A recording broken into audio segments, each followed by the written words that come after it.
हे त्रिलोकीनाथ, हे पद्मनाभ, आपको कोटि कोटि धन्यवाद। आपका धरती पर अवतरण संपूर्ण जगत के लिए कल्याणकारी सिद्ध होगा। अब जिस रूप में भी दिखाई दे वही रूप सुंदर और महान है।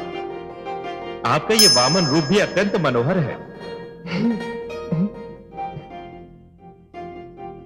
धन्यवाद देवराज, परंतु इस बार मैं स्वयं धरती पर भिक्षा मांगने आया हूं।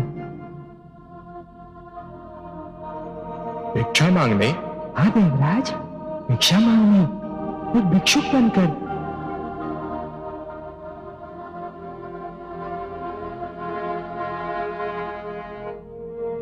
आपकी वाणी सुनकर हम समस्त देवता मूक रह गए।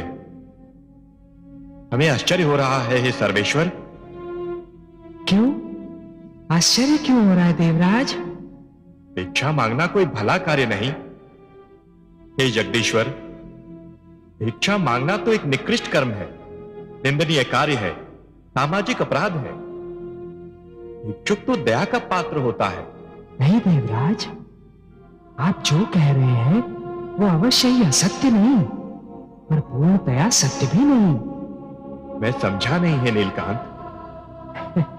देवराज, वो भिक्षा जो अथक परिश्रम के भय से, शारीरिक कष्ट उठाने के भय से, आलस्य से मांगी जाती है, वो अवश्य ही एक निकृष्ट कर्म है जो निंदनीय है, एक सामाजिक अपराध है। परंतु भिक्षा के और भी तो रूप होते हैं देवराज। और रूप? और रूप क्या हो सकते हैं जगदीश्वर? देवराज, ध्यान से देखिए तो हर प्राणी जन्म से भिक्षुक ही होता है। उसका सारा जीवन भिक्षा मांगते मांगते ही व्यतीत होता है, और वो जिन वस्तुओं की भिक्षा मांगता है उन सारी वस्तुओं की निंदा भी नहीं की जा सकती। आप ज्ञान का स्रोत हैं हे नीलकांत, ज्ञान का आधार है। जो आप जानते हैं कोई और उसका एक अंश भी नहीं जान सकता। पर क्षमा करें, हम आपके विचार समझने में असमर्थ हैं। आप जो कह रहे हैं हमें उसकी व्याख्या जानने की इच्छा हो रही है। कोई प्राणी मात्र जन्म लेने से ही भिक्षुक कैसे हो सकता है? देवराज, कोई कैसे जन्म से ही भिक्षुक हो सकता है? देवराज, प्राणी तो जन्म लेते ही सर्वप्रथम अपनी माता से दूध की भिक्षा मांगता है ना? फिर जैसे ही आयु बढ़ती है अपने पिता से सुरक्षा की भिक्षा मांगता है। एक शिष्य के रूप में अपने गुरु से ज्ञान और विद्या की भिक्षा मांगता है। नई पीढ़ियां पुरानी पीढ़ियों से उनके अनुभव की भिक्षा मांगती हैं। पौधे जड़ की सुरक्षा के लिए जल से, तने की सुरक्षा के लिए वायु से, और फल फूलों की वृद्धि के लिए प्रकाश से भिक्षा मांगते हैं। क्या ये सत्य नहीं है देवराज? धन्य है वासुदेव, धन्य है आप। कितनी ज्ञानवर्धक और मनमोहक बातें हैं आपकी। आपने तो भिक्षा के अर्थ ही बदल दिए। देवराज, पुष्प के निकट जाए बिना इसका निर्णय नहीं किया जा सकता कि उसमें सुगंध है या दुर्गंध।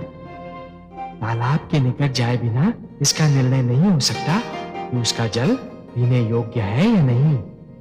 और उसी प्रकार किसी भी वस्तु को ध्यान से देखे बिना इसका निर्णय नहीं हो सकता देवराज कि उस वस्तु में गुण है या अवगुण। देवराज, हर वो भिक्षा महान है जो ज्ञान में वृद्धि करती है। और अभी तो आपने स्वयं मुझे भिक्षा मांगते देखा। आपने हमारे नेत्र खोल दिए त्रिलोकीनाथ। भिक्षा सदैव शीश नवाकर मांगी जाती है देवराज। सिर का झुकना मन और मस्तिष्क में भरे हुए अहंकार की मृत्यु की घोषणा है। अहंकार, जो प्राणी का सबसे महान वैरी है देवराज। और यदि इस वामन रूप में मैं भिक्षा मांगूंगा तो एक आदर्श प्रस्थापित होगा। मानव यह समझ पाएगा कि भिक्षा का सही अर्थ क्या है। क्योंकि यदि मैं भिक्षा मांगूंगा तो केवल मानव कल्याण के लिए, जगत कल्याण के लिए, जो कि मेरा लक्ष्य है।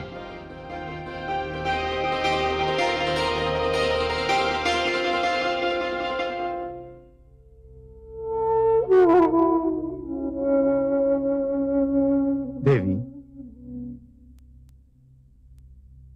देवी,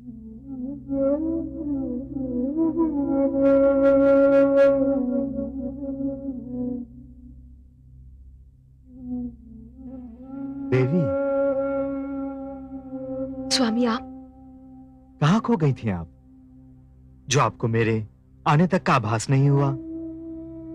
इतनी महान घटना हुई है। आप संभवतः सृष्टि की सौभाग्यवती नारी हैं कि भगवान श्री विष्णु ने मानव रूप में जन्म लेने के लिए आपको माता के रूप में चुना है।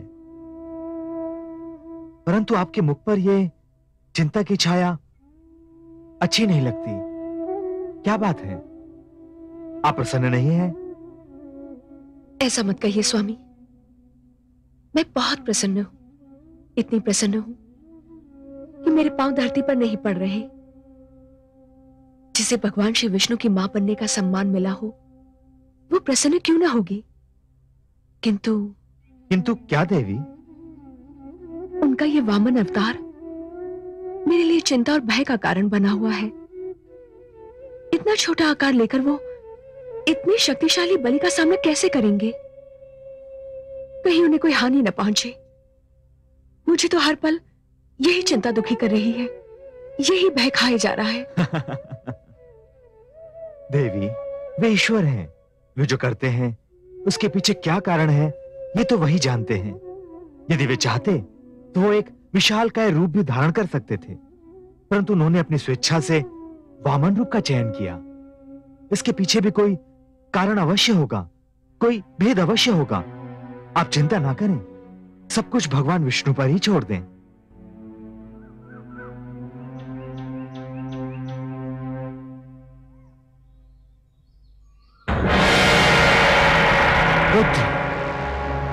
पुत्र बलि, पुत्र बलि! अरे, ये गुरुदेव को अचानक क्या हो गया? मैंने अपने जीवन में उन्हें कभी इतना व्यग्र और भयभीत नहीं देखा। लगता है गुरुदेव ने ध्यान में कुछ ऐसा देख लिया है जिसने उन्हें व्यग्र और भयभीत कर दिया है।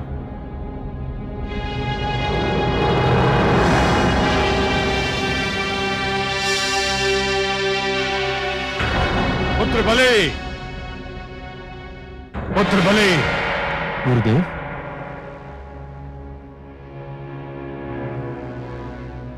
प्रणाम गुरुदेव। क्या बात है, आप इतने चिंतित और व्याकुल क्यों उठे? मुझसे कोई प्रश्न मत पूछना वत्स। मेरे पास प्रश्नोत्तर का तनिक भी समय नहीं है। जो कुछ मैं कह रहा हूं उसे ध्यान से सुनो और उसका पालन करो। जो आज्ञा गुरुदेव। पुत्र, देवता तुम्हारे विरुद्ध षड्यंत्र रच रहे हैं।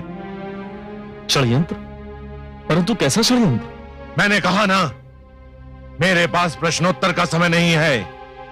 केवल इतना जान लो कि मैं उनके षड्यंत्र को सफल नहीं होने दूंगा, परंतु इसके लिए तुम्हें इसी समय मेरे साथ चलना होगा। जो आज्ञा गुरुदेव। परंतु मुझे कहां चलना होगा, क्या करना होगा? तुम्हें सबसे पहले मेरे साथ चलकर अश्वमेध यज्ञ की घोषणा करनी होगी। मुझे विश्वास है लोक में किसी के पास इतना साहस नहीं है कि वो तुम्हारे अश्व को रोक सके।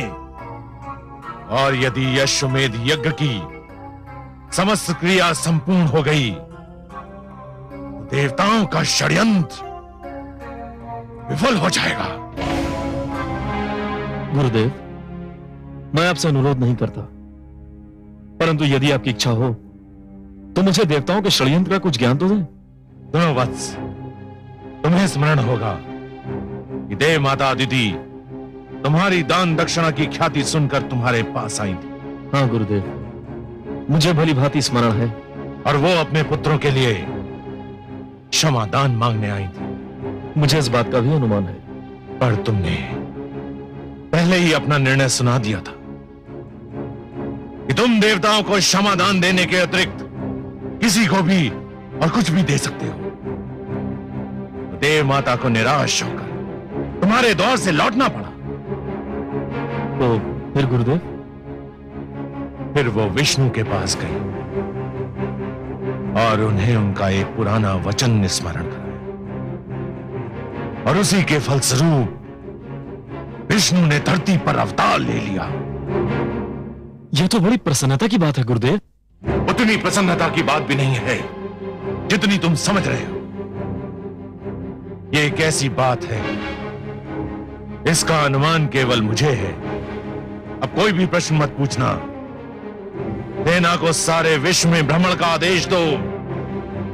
यज्ञ का अश्व छोड़ो, लोक को जीत लो। कोई तुम्हारे समक्ष ठहर नहीं सकता। मैं सफलता के इतने उच्च शिखर पर पहुंचकर फिसलना और गिरना नहीं चाहता वत्स। अब एक क्षण भी नष्ट करना महापाप होगा। ये मेरी आज्ञा है, ये मेरा आदेश है। गुरुदेव, आपकी आज्ञा का भी और इसी समय पालन किया जाएगा। यज्ञ का अश्व अभी छोड़ा जाएगा।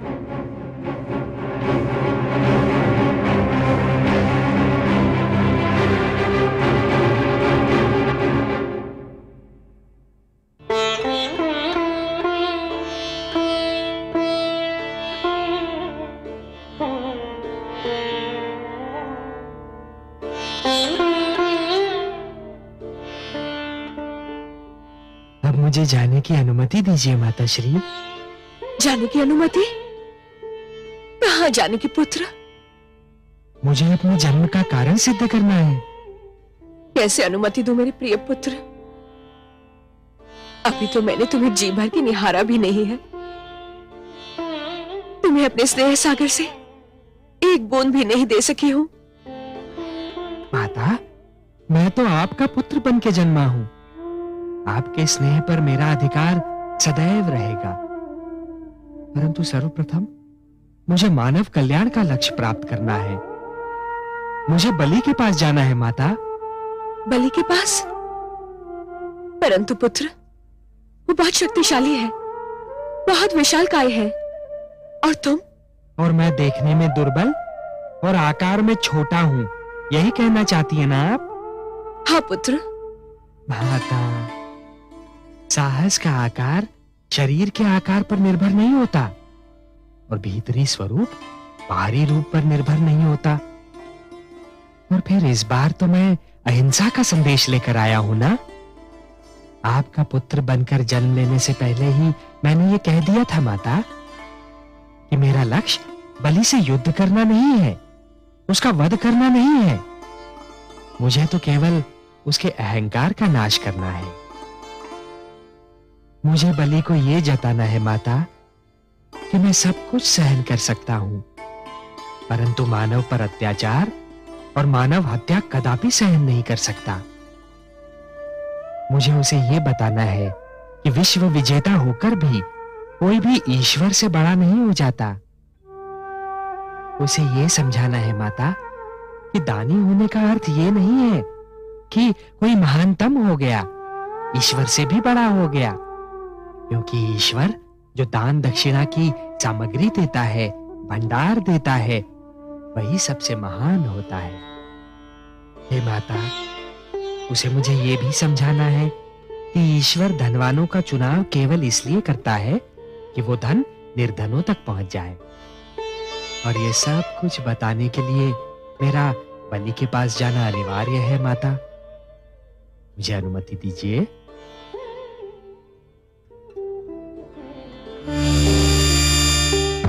मैं मां हूं, धरती मां। बलि की सेना अश्व लेकर सारे विश्व में गई। दैत्य गुरु शुक्राचार्य ने सच कहा था, कोई भी उसके सामने ठहर नहीं सका। किसी को उसका अश्व रोकने का साहस नहीं हुआ। उसकी सेना उसका अश्व लेकर विजय पताका फहराती हुई लौट आई और आरंभ हुआ यज्ञ का समापन।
यज्ञ के समापन के लिए अंतिम संहिता डालो वत्स। ओम भवतु भिक्षाम देहि।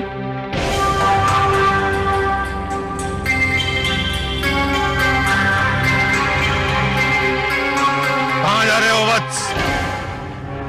यज्ञ समापन के अंतिम क्षण है ये। पूर्ण आहुति डालो।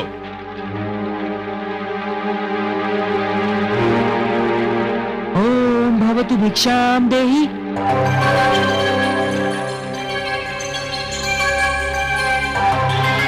बैठ जाओ वत्स, तुम यज्ञ छोड़कर कहीं नहीं जाओगे।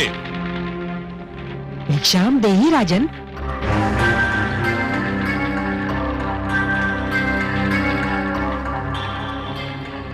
क्षमा करें गुरुदेव, किंतु बलि के द्वार पर कोई भिक्षुक आए और उसे भिक्षा के लिए दूसरी बार भी गुहार करनी पड़े तो बलि की दानी वृत्ति को 100 बार धिक्कार है। अब मैं नहीं रुक सकता। वत्स, रुक जाओ वत्स, रुक जाओ।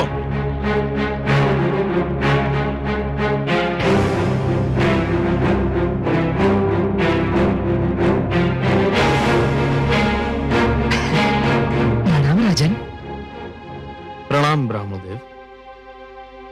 कहिए, क्या चाहिए आपको? राजन, मैं तो एक साधारण ब्राह्मण हूँ और एक ब्राह्मण भिक्षा के अतिरिक्त और क्या चाह सकता है? क्या भिक्षा चाहिए आपको? स्वर्ण, गोधन, गजधन, हीरे, मोती? नहीं राजन, मुझे इनमें से कुछ भी नहीं चाहिए।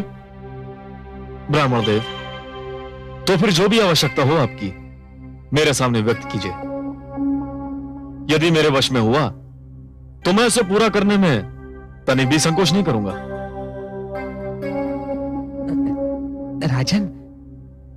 राजन, मुझे तो केवल 3 पग भूमि चाहिए।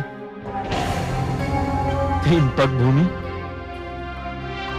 ब्राह्मणदेव, क्या करेंगे आप 3 पग भूमि का? मैंने तो यह सुना था कि दानी बलि में यह पूछता है कि वो दान किसे दे रहा है और मैं ये पूछता है कि वो दान में क्या चाह रहा है। ब्राह्मणदेव, मैंने 3 पग भूमि मांगने का कारण इसलिए नहीं पूछा था कि मैं परिहास करना चाहता हूं। तो फिर क्यों पूछा? मैंने इसलिए पूछा था ब्राह्मणदेव, यदि कोई ऐसा व्यक्ति 3 पग भूमि मांगे जिसका आकार साधारण व्यक्ति की तरह हो तो भी उसका कुछ भला ना होगा, और आप जैसे आकार वाले व्यक्ति के 3 पग तो और भी कम स्थान घेरेंगे, उसमें तो साधारण व्यक्ति खड़ा भी ना हो पाएगा। राजन, मैं ये 3 पग भूमि किसी साधारण व्यक्ति के लिए नहीं मांग रहा हूँ, स्वयं अपने लिए मांग रहा हूँ। आप में क्षमता हो तो भिक्षा दान करें, नहीं तो मैं आगे बढ़ूं। मैं आपको यहां से कहीं नहीं जाने दूंगा ब्राह्मणदेव। मुझे तो यह सोचकर आश्चर्य हो रहा है कि आप महासागर से केवल 1 बूंद पानी मांग रहे हैं, पर्वत से केवल 1 कण चाहते हैं। आप मुझसे केवल 3 पग भूमि मांग रहे हैं और मैं क्षुब्ध हो रहा हूं कि इतना छोटा, इतना साधारण, इतना तुच्छ दान लेते हुए आपको तो लज्जा नहीं आ रही है, किंतु ब्राह्मणदेव, देते हुए मुझे लज्जा आ रही है। मांगिए ब्राह्मणदेव, कुछ ऐसा मांगिए कि जिसे देते हुए मुझे प्रसन्नता हो, गर्व हो।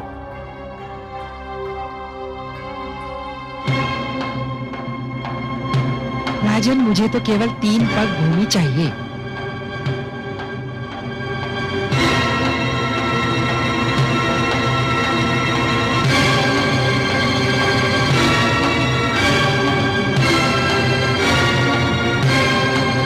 कुछ मत देना वत्स,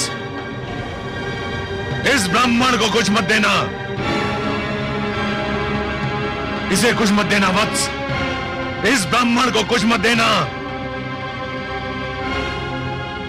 गुरुदेव, किंतु क्यों? इधर आओ, ये ब्राह्मण नहीं है। तो फिर कौन है ये? ये छलिया है, ये स्वयं विष्णु है। श्री विष्णु भगवान? हाँ, विष्णु, जिसे तुम सब बड़े आदर से श्री विष्णु भगवान कहते हो, परंतु मैं जानता हूं ये कौन है, क्या है। देखो ना, आज भी वामन रूप में हमें ठगने आ गया है। नहीं गुरुदेव नहीं, आप तो भली भांति जानते हैं कि मैं माता लक्ष्मी का कितना बड़ा उपासक हूं। मैंने तो उनसे भी कहा था कि मैं भगवान विष्णु के दर्शन करना चाहता हूं, जो मेरे दादा श्री प्रहलाद के पूज्य हैं। गुरुदेव, मैं कितना सौभाग्यशाली हूं कि आज भगवान स्वयं चलकर मेरे द्वार पर आए हैं। मैं तो प्रसन्नता से फूला नहीं समा रहा हूं। मूर्ख मत बनो, तुम विष्णु को नहीं जानते हो।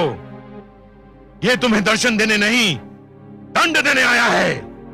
गुरुदेव, भगवान यहां किस लिए आए हैं मेरे लिए कोई महत्व नहीं रखता। वे यहां आए हैं मेरे लिए बस यही महत्वपूर्ण है। मैं जिनके दर्शन के लिए इतना व्याकुल था, वे मेरे सामने हैं। क्या इससे बड़ा सौभाग्य संभव है? और वे भी भिक्षुक बनकर? ये सब एक ढोंग है, एक छलावा है। तुम इसके छल में मत आना।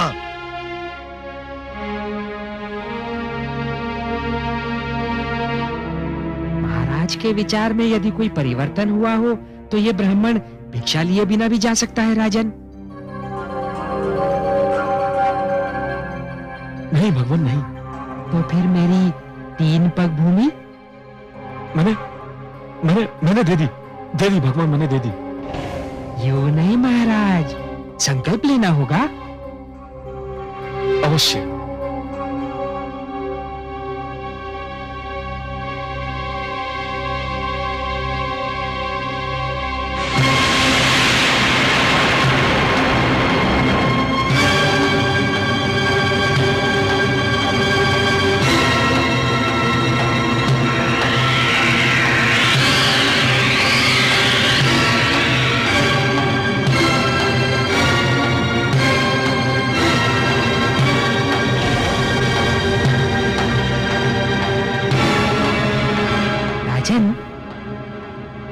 लगता है कि कमंडल में कोई कीट फंस गया है।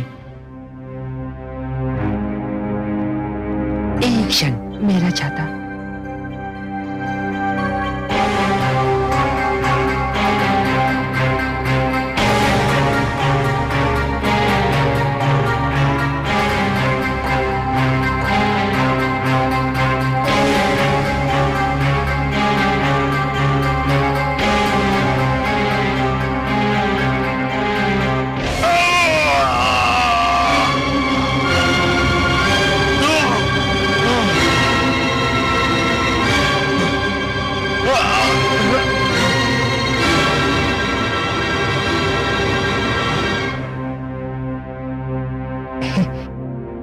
राजन, कीट निकल गया।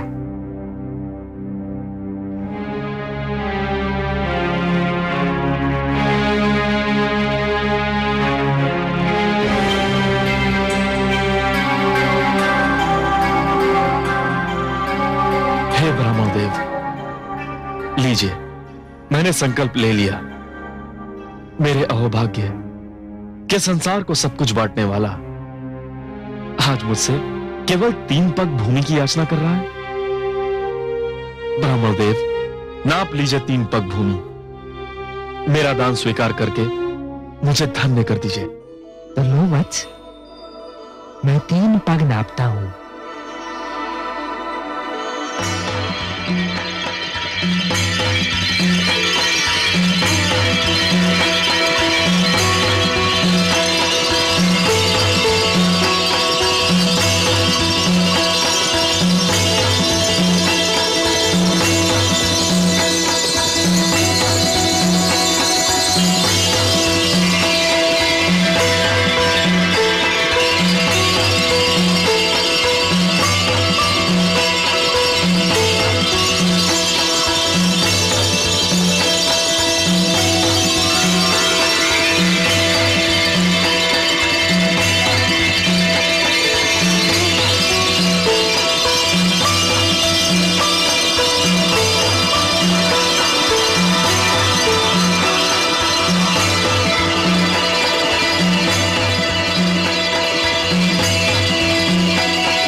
का अवतरण है। नहीं नहीं, अभी इसका समय नहीं हुआ है।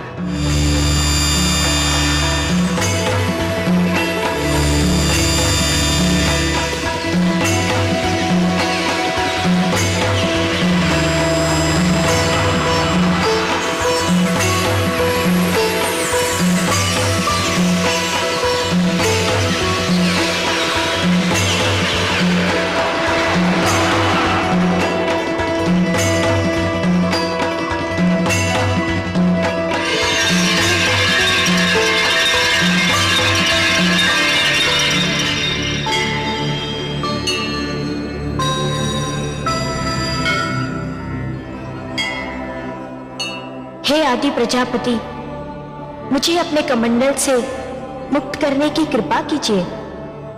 मुझे धरती पर जाना है। धरती मुझे पुकार रही है। धरती को मेरी आवश्यकता है। मैं जानता हूं देवी गंगा, पृथ्वी पर आपका अवतरण नितांत आवश्यक है, किंतु अभी आपके पृथ्वी पर अवतरण का समय नहीं आया है। अभी आपको यही मेरे कमंडल में रह के प्रतीक्षा करनी होगी। जो आज्ञा।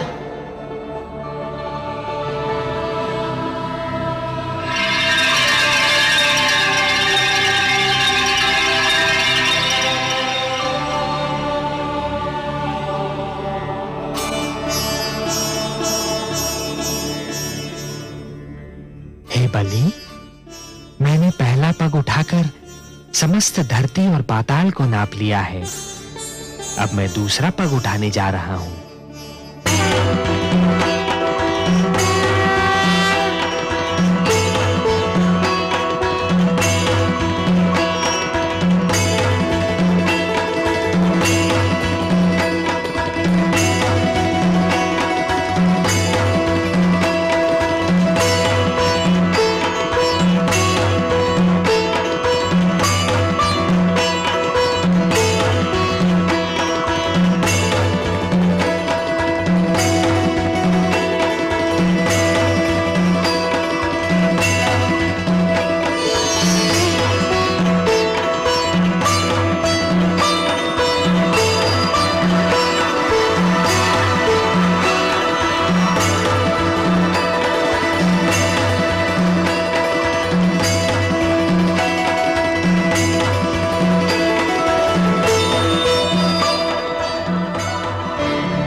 दूसरा पग उठाकर मैंने समस्त नक्षत्र मंडल और आकाश को नाप लिया है बलि। मैं जानता हूं ब्रह्मदेव। तब तो ये भी स्मरण होगा कि मैंने 3 पग भूमि मांगी थी। प्रभु, मुझे इस बात का भी भली भांति स्मरण है। और अब तीसरा पग रखने के लिए कोई स्थान शेष ही नहीं है। यह भी जानता हूं प्रभु। हे बलि, क्योंकि तीसरा पग धरने के लिए कोई स्थान शेष नहीं है। यदि तुम चाहो तो मैं तुम्हें तीसरा पग क्षमा कर सकता हूं। नहीं प्रभु, ऐसा मत कहिए। जिन हाथों ने आज तक बलि से दान स्वीकार किया है वे हाथ साक्षी हैं। जिन आंखों ने आज तक बलि को दान देते हुए देखा है वे आंखें साक्षी हैं। जिन कानों ने आज तक बलि की दानी प्रवृत्ति की ख्याति सुनी है वे कान साक्षी हैं कि बलि कभी अपने संकल्प से नहीं फिरता है। बलि ने सदा अपने हाथ खोलकर और नेत्र बंद कर दान दिया है। प्रभु, बलि ने आपको 3 पग भूमि दान करने का वचन दिया है। प्रभु, तो आपको अपना तीसरा पग उठाना ही पड़ेगा। उठा तो लो बलि, परंतु प्रश्न ये है कि उसे रखूंगा कहां? कोई स्थान शेष ही नहीं रहा। मैं जानता हूं प्रभु, मैं ये भली भांति जानता हूं कि आपके दोनों पगों ने यह सारी सृष्टि, मेरा सारा राजपाट और जो क्षेत्र मैंने जीते थे वे भी नाप लिए हैं। अब केवल एक ही स्थान बचा है जिस पर मेरा अधिकार है, जो मेरा है। मैं तुम्हारा वाक्य पूर्ण होने की प्रतीक्षा कर रहा हूं बलि। वो कौन सी वस्तु है जिस पर अब भी तुम्हारा अधिकार है? प्रभु, वो वस्तु है मेरा शरीर। बस अब मेरी काया ही बची है जिसे मैं अपनी कह सकता हूं। जिस पर अब भी मेरा अधिकार है। प्रभु, आप अपना तीसरा पग मेरे शीश पर धरिए, ताकि संसार ये जान ले कि बलि केवल देना नहीं, वचन निभाना भी जानता है। प्रभु, कृपा करके उठाइए अपना पवित्र पग और धर दीजिए मेरे शीश पर। प्रभु, यह मेरा आग्रह भी है, मेरा हट भी है और मेरी विनती भी है। हे बलि, यदि तुम्हारी यही इच्छा है और यदि तुम ये समझते हो कि इसी में तुम्हारा उद्धार है, तो मैं ऐसा ही करूंगा।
मैं धन्य हो गया प्रभु,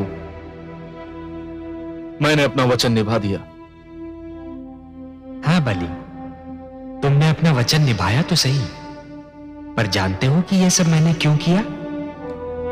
हे प्रभु, आपके अतिरिक्त आपकी लीला और कौन जान सकता है। मैं तो केवल इतना जानता हूं कि संभवतः इसी में मेरा उद्धार निहित है। बलि, तुमने अपने जीवन का प्रारंभ बड़े शुभ और उत्तम ढंग से किया था, परंतु जब तुम जीवन के दोराहे पर पहुंचे, तब तुम उस मार्ग पर चल पड़े बलि, जिस पर असत्य का डेरा था, अहंकार का अंधेरा था। यह वो मार्ग नहीं था बलि जो मेरे भक्त प्रहलाद ने चुना था। यह तो हिरण्यकशिपु की प्रवृत्ति का मार्ग था, जिसके दमन चक्र को रोकने के लिए स्वयं मुझे नरसिंह अवतार धारण करना पड़ा था। जब तुम उस मार्ग पर अत्यधिक आगे बढ़ चुके थे बलि, तब तुम्हें अपनी भूल का आभास अवश्य हुआ था, परंतु तब तक तुम स्वयं उस मार्ग से लौटकर नहीं आ सकते थे। तुम्हें सत्य के मार्ग पर केवल ईश्वर ही ला सकते थे, और इसीलिए मैंने यह वामन रूप धारण किया।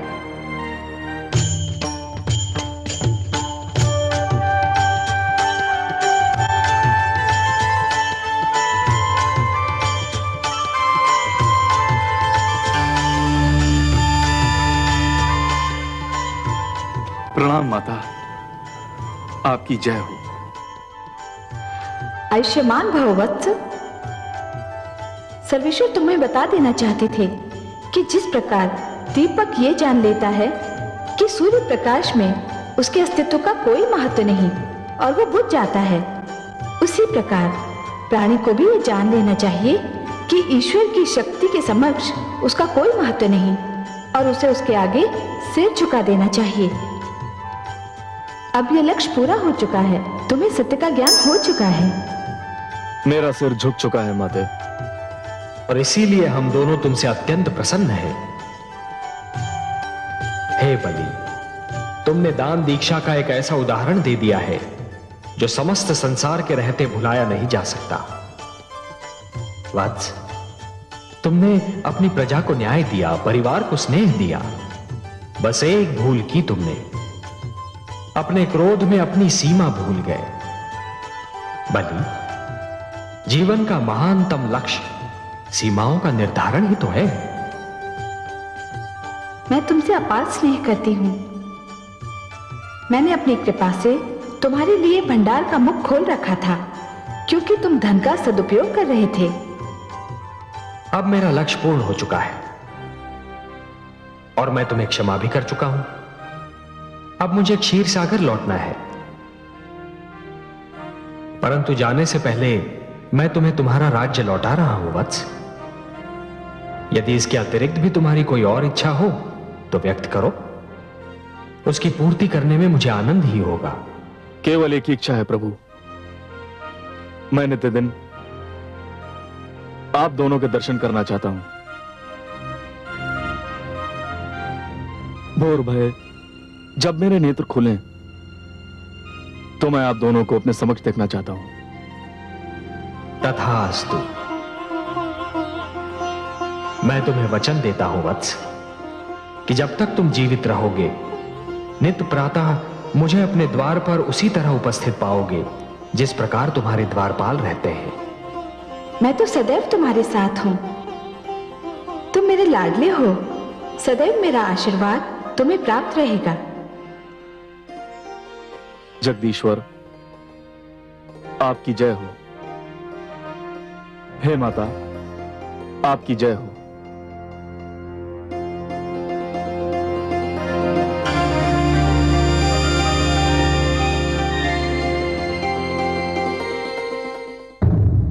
मैं मां हूं, धरती मां। व्यक्ति हो अथवा राष्ट्र, उसके चरित्र निर्माण की क्रिया में गुरु का बहुत महत्व है और गुरु बहुत महत्वपूर्ण भूमिका निभाता है। जीवन के सत्य और ईश्वर की पहचान भी तो गुरु ही कराता है। गुरु उदार हो तो शिष्य उदारता का प्रतिबिंब हो जाता है। गुरु अभिमानी हो तो शिष्य पर भी उसका प्रभाव पड़ता है। प्रहलाद और बलि के जीवन इसके सबसे बड़े उदाहरण हैं। प्रहलाद को देवर्षि नारद जैसे गुरु मिले और वो भक्ति के इतिहास में अमर हो गए।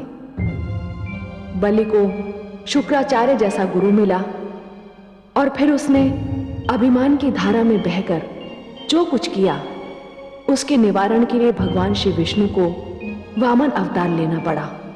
मुझे उनके पावन पग का स्पर्श मिला और मैं धन्य हो गई। वामन के अवतरण का दिन आज तक दक्षिण भारत विशेषकर केरल में ओणम के रूप में मनाया जाता है। ओणम राजा बलि की दानशीलता का द्योतक है। यह त्योहार नववर्ष के उत्सव के रूप में सारे प्रदेश में बड़ी धूमधाम से मनाया जाता है। नौका दौड़ इस उत्सव का विशेष आकर्षण है। मुझे ना तो वामन का अवतरण भूल सकता है और ना राजा बलि की दानशीलता। मुझे आज भी दोनों बहुत प्रिय हैं।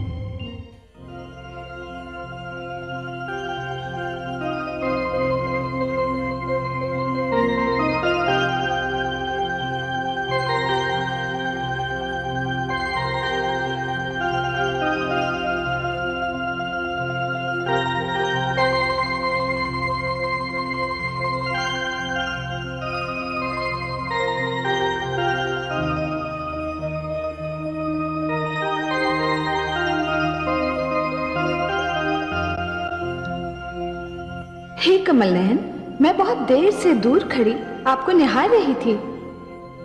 क्षमा कीजिए महादेवी, मुझे आपके आने का आभास ही नहीं हुआ। जब आप सृष्टि की चिंता में लीन होते हैं तो सदा आपकी यही दशा होती है। जिसको सारी जग की चिंता हो उसको इतना अवकाश ही कहां। नहीं महादेवी, ये बात नहीं है। आप तो हमारे तन मन में रमी हुई हैं।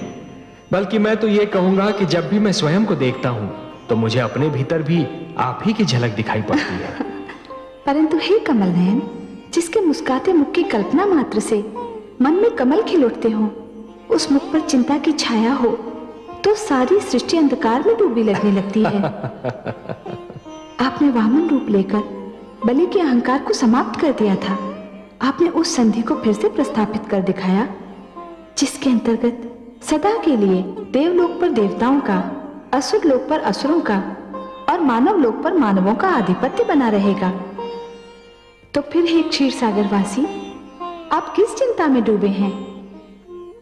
हे महादेवी, यदि क्षितिज पर प्रकाश और अंधकार एक दूसरे से मिल रहे हो, परंतु यह जान नहीं पड़ रहा हो कि प्रकाश अंधकार में खोया जा रहा है या अंधकार प्रकाश को निगल रहा है, यदि विष और अमृत की धाराएं आपस में टकरा रही हो, परंतु यह नहीं जान पड़ रहा हो कि विष अमृत पर प्रभाव डाल रहा है या अमृत विष पर, यदि मीठे और खारे जल की धाराएं आपस में जूझ रही हो, परंतु यह ज्ञात नहीं हो रहा हो कि मीठा पानी खारा हुआ जा रहा है या खारे पानी में मिठास आ रही है, तो चिंता तो अवश्य होगी।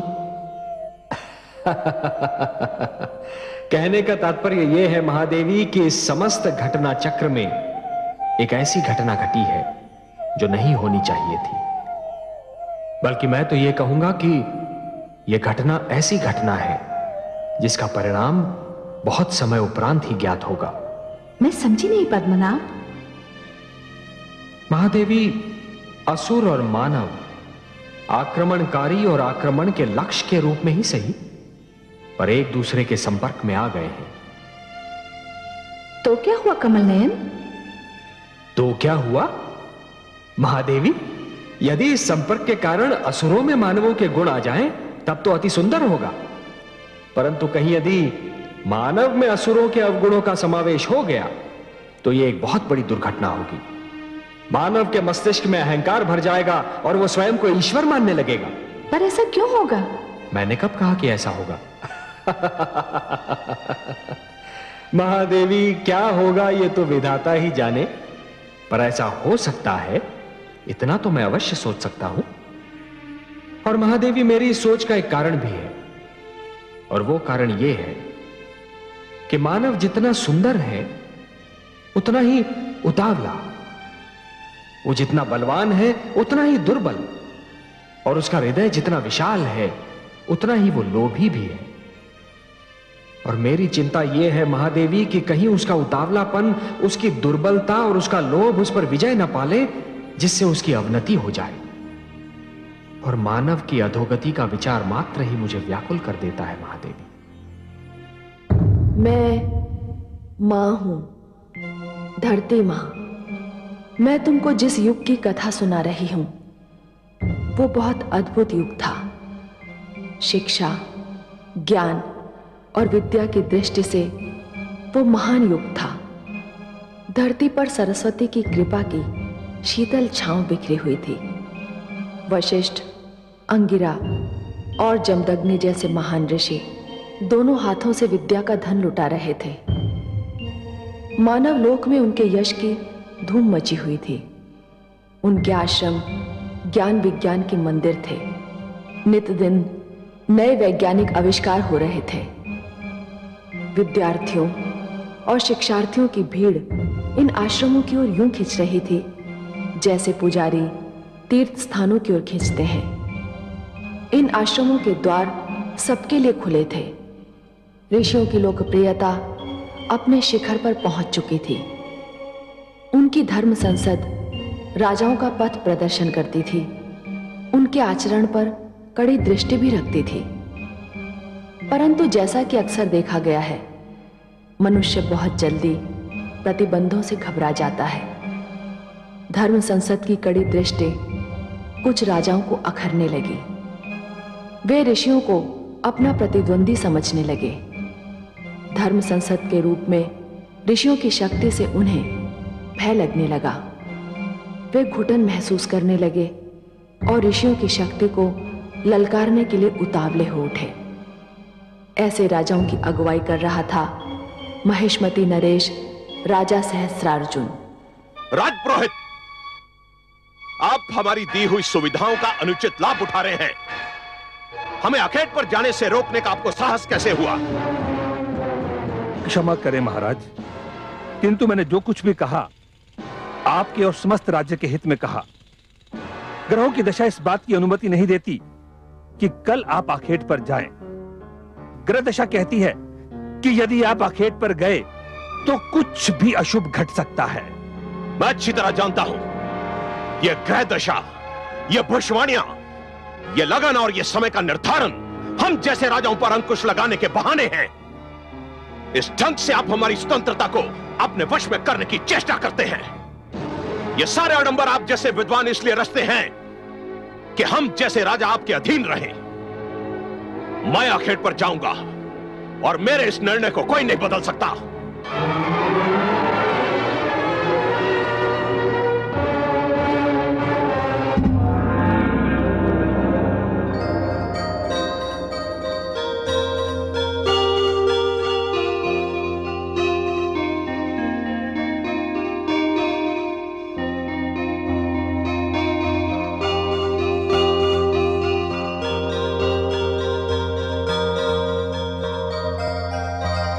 महारानी की जय हो। राजपुरोहित उपस्थित होना चाहते हैं। इतनी प्रातः? अभी तो सूर्योदय ही हुआ है। वे कहते हैं कि आपसे मिलना अत्यंत आवश्यक है। ठीक है, उन्हें बिठाओ, मैं अभी आती हूँ। जी महारानी।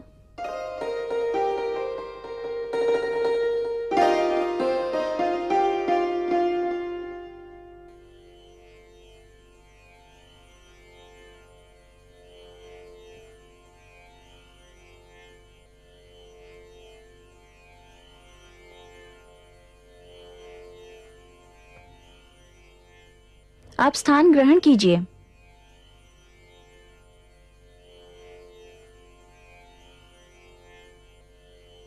प्रणाम महारानी। प्रणाम।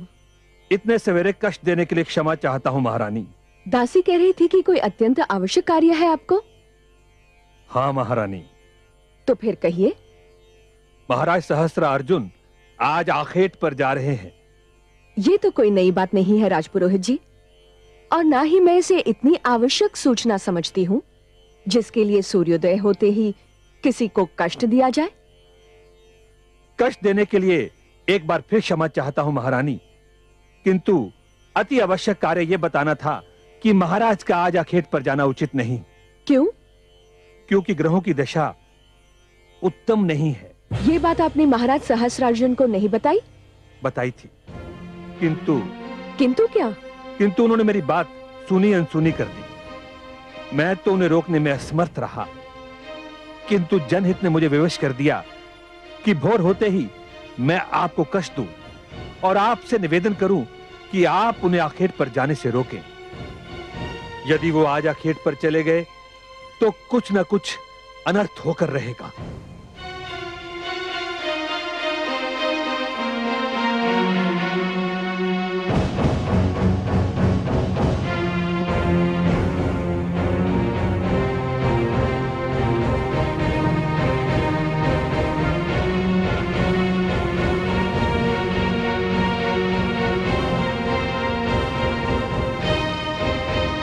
महारानी पधार रही है।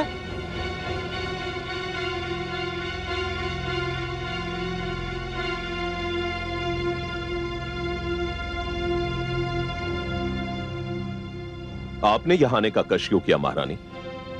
हम आखेट पर जाते तो आपसे मिलकर ही जाते। मुझे इसलिए आना पड़ा महाराज कि मैं नहीं चाहती कि आज आप आखेट पर जाएं। क्यों? समझ गए। हमारे राजपुरोहित तो हमें वश में कर नहीं सके, इसलिए हमें वश में करने के लिए उन्होंने आपका आश्रय लिया। राजपुरोहित का कहना है कि आज ग्रह दशा उत्तम नहीं है। आप भी किन की बातों में आ गई महारानी? इन राजपुरोहितों ने अपनी महत्ता जताने के लिए ये सब आडंबर रच रखे हैं। ग्रह दशा, शुभ घड़ी, उत्तम लग्न, ना ही इन बातों की कोई महत्ता है और ना ही इन ढोंगियों की। ठीक है, तो इसे मेरी ही विनती जानकर मान लीजिए और आखेट पर मत जाइए। आप अच्छी तरह जानती हैं महारानी कि मैं आपकी बात कभी नहीं टालता, परंतु मुझे खेद है कि मुझे आपकी बात टालनी पड़ रही है। जिन अतिथियों को मैंने निमंत्रण दिया है वो क्या सोचेंगे?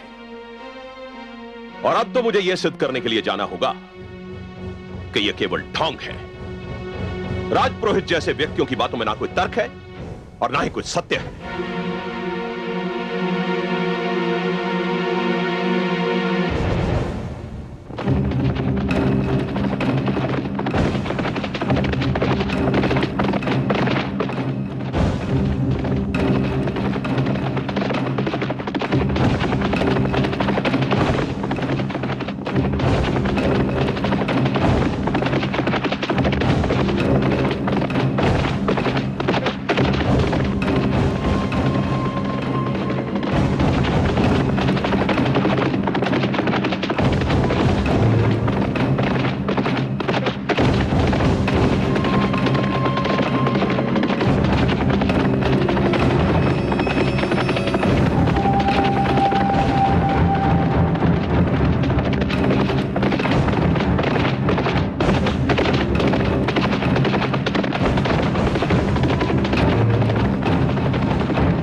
है तू बालक? मैं ऋषि जमदग्नि का पुत्र कलश हूँ। तो हमारा मार्ग रोक के क्यों खड़ा है? हट जा सामने से। मैंने आपका मार्ग नहीं रोका, आप मेरे मार्ग पर आ गए हैं। देखते नहीं इस पद पर हमारा आश्रम है। क्षमा कीजिएगा, अभी तक मुझे आपका परिचय नहीं मिला। क्या तुमने हमें नहीं पहचाना? पहचान लिया होता तो आपको परिचय देने का कष्ट क्यों देता? ऋषि पुत्र हो ना, इसीलिए अपनी सीमाओं का उल्लंघन करते तुम्हें भय नहीं लगता। मैं तुम्हें छोटा बालक समझकर क्षमा करता हूं।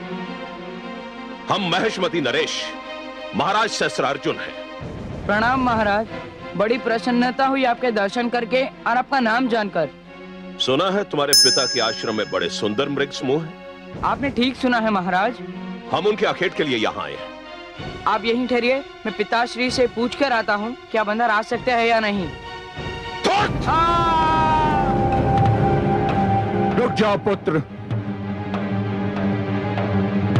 इससे पहले कि तुम्हारे मुख से महाराज सहस्त्रार्जुन के लिए कोई शाप या अपशब्द निकले, मैं इनसे कुछ पूछना चाहता हूं। महाराज, आपने मेरे पुत्र पर प्रहार क्यों किया? उसे यह जताने के लिए कि राजा से प्रश्न नहीं किया जाता, राजा का मार्ग नहीं रोका जाता। इसका यह साहस कि हमसे कहे कि हम आश्रम में तभी जा सकते हैं जब आप इसकी अनुमति दें। क्या शिष्टाचार यह नहीं कहता महाराज कि किसी के घर में प्रवेश करने से पहले उसकी अनुमति ली जाए? घर?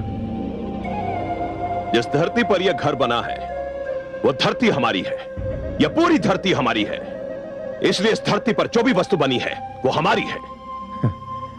मानव तो धरती का क्षणिक स्वामी होता है महाराज, क्षणिक स्वामी। धरती का प्रथम और अंतिम स्वामी ईश्वरी है। आपसे पहले भी इस धरती के स्वामी कई आए और आकर चले गए, और आपके उपरांत भी कई आकर चले जाएंगे। क्या हुआ स्वामी? क्या हुआ स्वामी?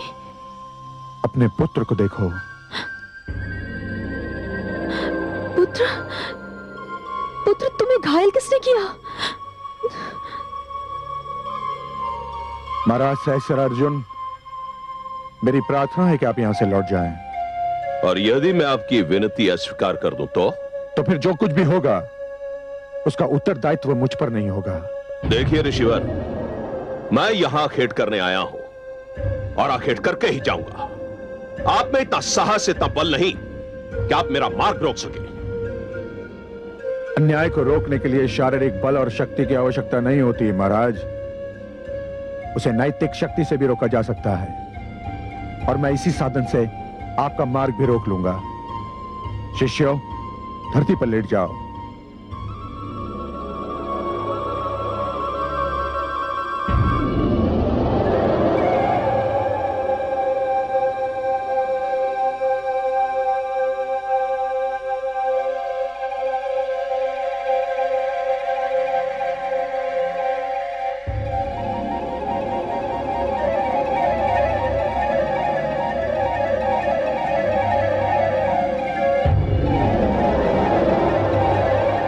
सहस्त्रार्जुन, यदि आप में इतना साहस है, इतना बल है कि आप इनको कुचलकर मेरे आश्रम में जा सकते हैं, तो जाइए, जाइए। अन्यथा लौट जाइए महाराज, लौट जाइए।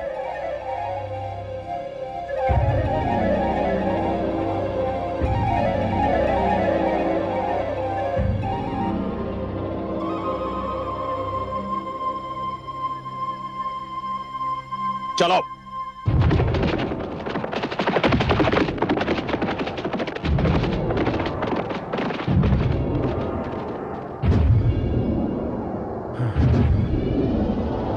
उठ जाओ शिष्यों।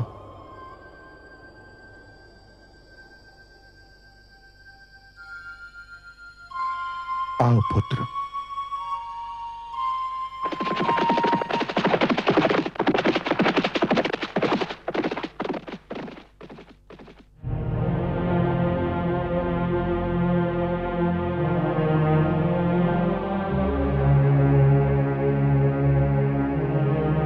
महादेवी, आप मुझे मेरी चिंता का कारण पूछ रही थी ना? यही है मेरी चिंता का कारण। इसी क्षण की शंका मेरे मन में रह रहकर उभर रही थी। देखा आपने? देखा? असुरों और मानव का क्षणिक संपर्क अपना रंग दिखा रहा है। हाँ कमल नयन, मैं बड़े दुख से देख रही हूँ कि जिस मानव को फांस भी चुभे तो आप व्याकुल हो जाते हैं, जिस मानव को तनिक भी कष्ट हो तो आपकी योग निद्रा तक टूट जाती है, वही मानव आज ये भूलकर अपनी तेज, अपने यश और अपनी शक्ति पर इतरा रहा है। परंतु ये तेज उसे किसने दिया? उसका ये यश किसका दिया हुआ उपहार है? उसकी शक्ति किसकी कृपा का दान है? मैं मानव कथा के इसी मोड़ से चिंतित रहता हूं महादेवी।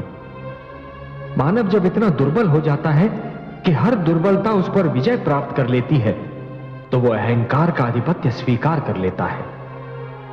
महादेवी, जब दिन डूब जाता है और अंधकार छा जाता है, तो हर वो वस्तु जो प्रकाशमान थी अंधकार में लुप्त हो जाती है। महादेवी, वो वस्तु होती अपने ही स्थान पर है, परंतु केवल अंधकार के कारण दिखाई नहीं देती। उसी प्रकार जब मानव मस्तिष्क में अहंकार का आधिपत्य जम जाता है महादेवी, तो मानव अपनी ही सीमाओं को लांघ जाता है। वो जिन नियमों का पालन कर रहा था, वो नियम भी कहीं खो जाते हैं। ये सीमाओं का उल्लंघन और नियमों का भूल जाना एक दुखद कथा का आरंभ होता है महादेवी। हे कमल नयन, मानव आपको दुख दे रहा है, इसमें उसका कोई भला नहीं। बड़ा दुखद होगा वो दिन जब आपको मानव के विरुद्ध कोई पग उठाना पड़ेगा। यही भय मुझे भी लग रहा है महादेवी, यही भय मुझे भी लग रहा है। मैंने सदैव मानव की रक्षा की है, उसे कृपादान दिया है, पर लगता है कि मानव उन्हें भूल रहा है। महादेवी, आप जानती हैं कि मानव के दुख की गाथा कहां आरंभ होती है? जब मानव मानव से टकराता है, जब वो मानवता को भूलकर दूसरे मानव का शत्रु बन जाता है। हे प्रभु, इसमें आपकी क्या भूमिका होगी? महादेवी, आप सदैव मुझे दोषी के विरुद्ध और निर्दोष के साथ ही पाएंगी, अत्याचारी से दूर और दुर्बलों के साथ ही पाएंगी। यही होता रहा है और यही होता भी रहेगा।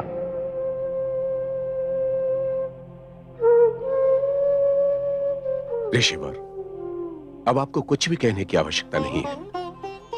हम सभी ऋषिगण को इस दुखद घटना की सूचना मिल चुकी है। महाराज सहस्त्रार्जुन ने जो किया वो अत्यंत दुर्भाग्यपूर्ण है और ये किसी राजा को शोभा नहीं देता। सहस्त्रार्जुन को इसका दंड मिलना ही चाहिए। ऋषिगण, मैं इस घटना को मात्र एक घटना मानने के लिए तत्पर नहीं हूं। मुझे इस घटना में एक नई प्रवृत्ति का सूत्रपात दिखाई दे रहा है। हे ऋषिवर, हम आपके कथन में छुपे संकेत का भेद जानने में असमर्थ हैं।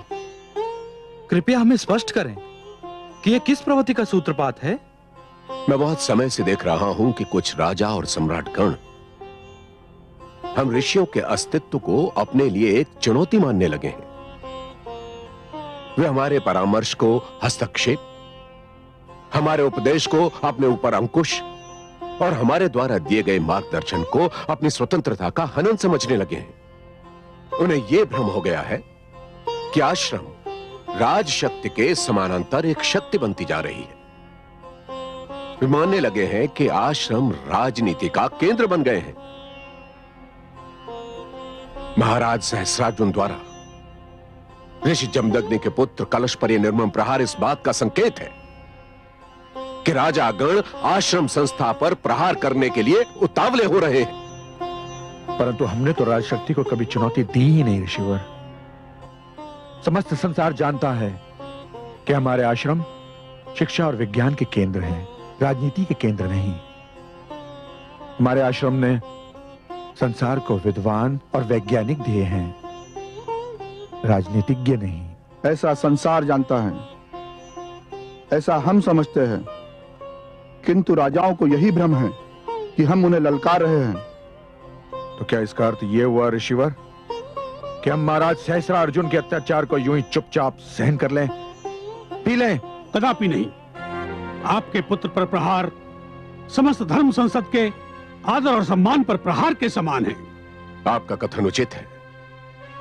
महाराज सहस्रार्जुन को सप्तऋषि सभा के समक्ष प्रस्तुत होकर अपने दुष्कर्म का उत्तरदायित्व लेना होगा। महाराज सहस्रार्जुन तक ये संदेश पहुंचा दें कि कल वे सप्तऋषि सभा के समक्ष उपस्थित हों। जो आज्ञा ऋषिवर।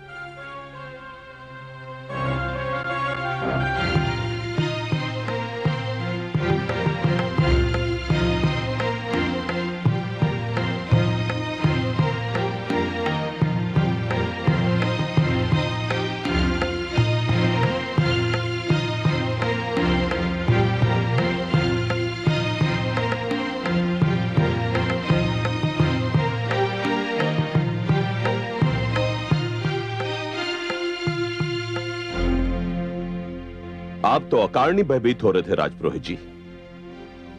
ग्रह दशा का अनुमान लगाने में अवश्य कोई त्रुटि रह गई होगी। नहीं महाराज, मेरे अनुमान में कोई त्रुटि संभव नहीं है।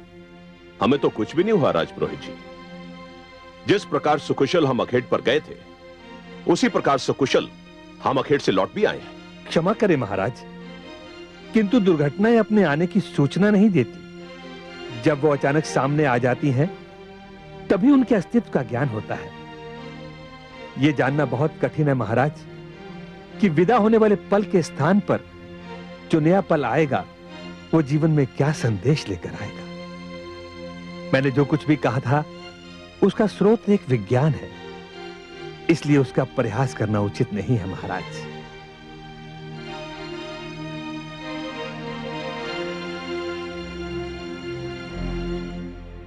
महिष्मति नरेश की जय हो। धर्म संसद से एक ऋषिवर सप्तऋषि सभा का संदेश लेकर आए हैं।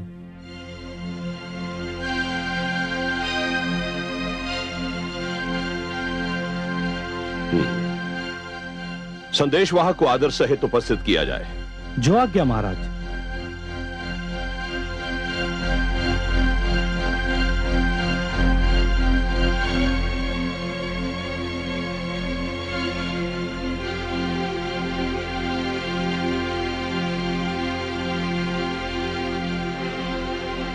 प्रणाम महाराज सहस्रार्जुन। मैं आपके आगमन का उद्देश्य जानना चाहता हूं। मैं धर्म संसद की ओर से आपके लिए संदेश लाया हूं। संदेश सुनाया जाए। धर्म संसद ने इच्छा प्रकट की है कि महिष्मति नरेश कल प्रातः उसके समक्ष उपस्थित हों। इस इच्छा का कारण भी बताया जाए। क्षमा राजन, कारण के विषय में मैं कुछ भी कहने में असमर्थ हूं। और यदि मैं धर्म संसद की इच्छा का आदर करना अस्वीकार कर दूं तो? नहीं महाराज, नहीं। ऐसा कोई भी निर्णय लेना सर्वथा अनुचित होगा।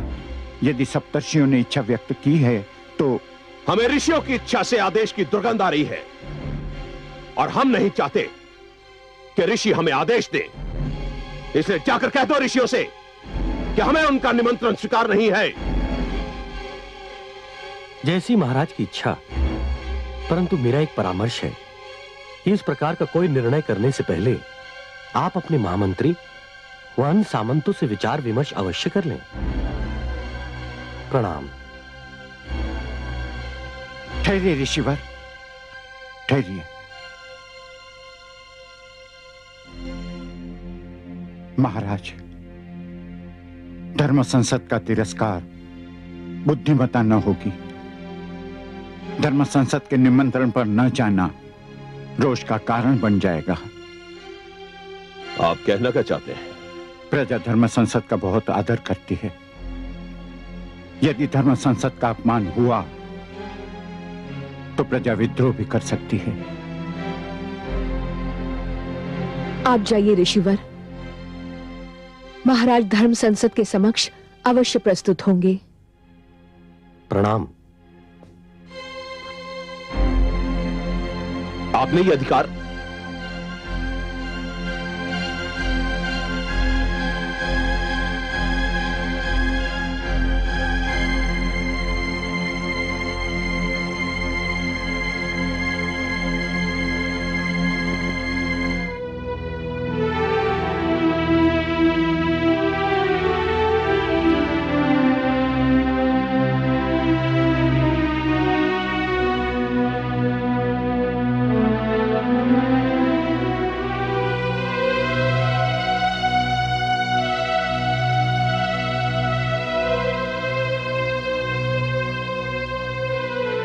आपके नेत्रों के संकेत ने हमारे होंठ सी दिए थे महारानी,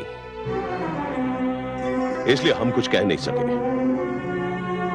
परंतु हमारी ओर से धर्म संसद का निमंत्रण स्वीकार करना हमें अच्छा नहीं लगा। क्षमा करें स्वामी, परंतु उस समय आप आवेश में थे और आवेश में लिए जाने वाले निर्णय बहुधा हानिकारक सिद्ध होते हैं। हम राजा हैं महारानी, और इस धरती के बहुत बड़े क्षेत्र के स्वामी हैं। इस क्षेत्र पर हमारा आधिपत्य है, हमारा राज्य है। इस क्षेत्र में रहने वाले समस्त प्राणी हमारे आदेश का पालन करते हैं। ऋषि भी इसी क्षेत्र के वासी हैं, उन्हें भी हमारे आदेश का पालन करना चाहिए। हम उनके आदेश का पालन क्यों करें? स्वामी, ये सत्य है कि ऋषिगण भी इसी क्षेत्र के वासी हैं, परंतु ये भी सत्य है कि हम जिस जीवन प्रणाली को मानते हैं उसमें ऋषियों का एक विशेष स्थान है। ऋषियों को यह स्थान हमारी उदारता के कारण मिला है महारानी। परंतु मिला तो है। इसका अर्थ यह तो नहीं कि वो हमसे टकराने लगे, हम पर आदेश चलाने लगे। नहीं महारानी, ऋषि अपने आप को आवश्यकता से अधिक शक्तिशाली समझने लगे हैं। इनकी शक्ति पर अंकुश लगाना होगा। मेरे विचार में यह अनुचित होगा। क्यों अनुचित होगा? हे राजन, वे हमसे दूर अपने संसार में मग्न हैं। शिक्षा दान करके समाज की सेवा कर रहे हैं, समाज को अच्छे नागरिक दे रहे हैं। लोभी नहीं है, वे धन और सत्ता नहीं चाहते। सत्ता नहीं चाहते, परंतु सत्ताधारियों को नीचा अवश्य दिखाना चाहते हैं। बार बार इस बात को जताना चाहते हैं कि राजा के पास शारीरिक बल है, इसलिए उसका मान कम है। ऋषियों के पास बुद्धि बल है, इसलिए उनकी श्रेणी ऊंची है। और धन, महारानी आप जानती हैं आश्रमों में कितना धन है? उनके पास राजकोष से अधिक धन है महारानी। ये धन तो उनको धनाढ़ शिष्यों ने दिया है, वे तो शिक्षा के लिए शुल्क भी नहीं लेते। आप कुछ भी कहें महारानी, मेरा वहां जाने को मन नहीं करता। परंतु बुद्धिमता की यही मांग है। यदि आप समझते हैं कि ऋषिगण राजशक्ति को ललकार रहे हैं, तो भी आपका उनके पास जाना और हर बात को तर्क की तुला में तोलना आवश्यक है। मैंने बस यही सोचकर आपकी ओर से उनका निमंत्रण स्वीकार कर लिया था। और मेरी विनती है, मुझे विश्वास है कि आप मेरी लाज रखेंगे।